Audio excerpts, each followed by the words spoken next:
I had some members who were in some severe breakdowns, and some of them had been in breakdown and having breakdowns for like a month, and some for almost a year. And so I said, you know, you had this happen, that happen. You don't even know if you're going to have your house. You lost this, your car. And I asked them, and I said, so I want to ask a question, and I want you to answer it. I said, all of this stuff has happened to you. Are you a leader? And they went, yeah, sure. Yes, I'm still a leader. What are you talking about? So they really got, oh, right. And that gave them some more energy to focus on what they really wanted. It wasn't the focus anymore of what wasn't working. Yeah. That is so true. That's so, such wise words, you know, to focus on what is working rather than what isn't. And because sometimes we don't even catch ourselves, we're doing it without realizing that our thoughts are always going to what's not right. And we're not thinking about what we're thinking all the time.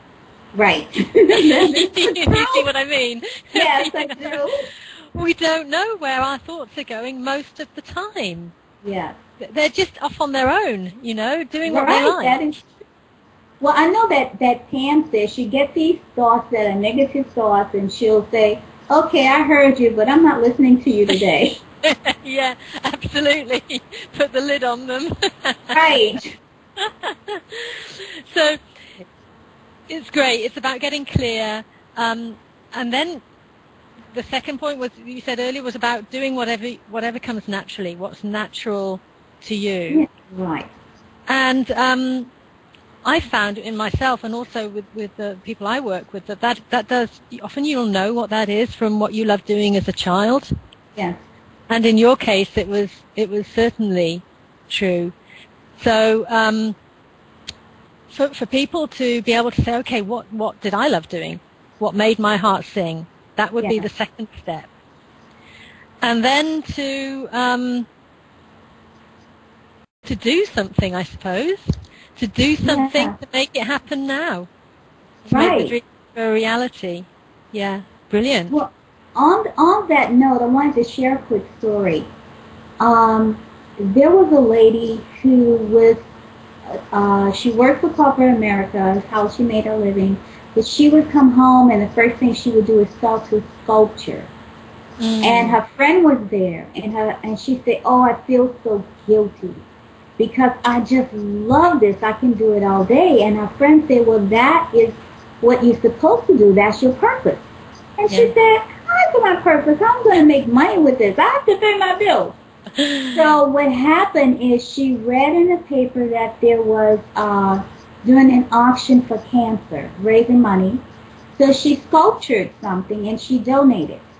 And that sculpture brought in so much money. So she started doing that, and then she started getting people asking her to do things, and so now it's a full-time business. Isn't that beautiful? Yes. And she didn't know how. No. She had no idea, and possibly if she hadn't had the support of the friends saying, yes, go for it, do it, this is what it's meant to be, perhaps she'd still be in corporate America. Right. Unhappy. Unhappy is correct. Seriously unhappy. Yeah. Yeah. So, but I can certainly relate to the fear of thinking that, okay, I can't do this. How can I possibly make money? I mean, how many poor sculptors must there be out there? Right. Yeah. Poor her artists. heart was there. Yeah. Yes, her heart was there. And the idea that there are no coincidences, that when you decide on something, something will come your way. That's right. To enable it to happen. Yes. You know, having that trust. That's what I was going to say. That trusting and believing and being unattached to how it's going to happen. A lot of times people just write down their plans and it doesn't go that way, and they get sad and they're attached to that plan. and there's someone talking to them saying, well, I can do this, that, and the other, because they're so attached to how it's supposed to go, they miss the boat. Yeah. They're not listening. Yeah, that's an important one, because so often, we're told, oh, you need to make goals, you need to have your step-by-step action plan in place and all the rest. But, I say, hang on, no, it's not about that. Certainly it's about acting, taking action. However, this is about it not coming from the outside, but it coming from the inside. Yes. Because our goals come from the outside. Right. Our goals have steps attached and 3-month plans and 6-month plans and all the rest. However, it's like you say, if one of the steps takes you in the wrong direction or doesn't work, or then the whole thing is gone.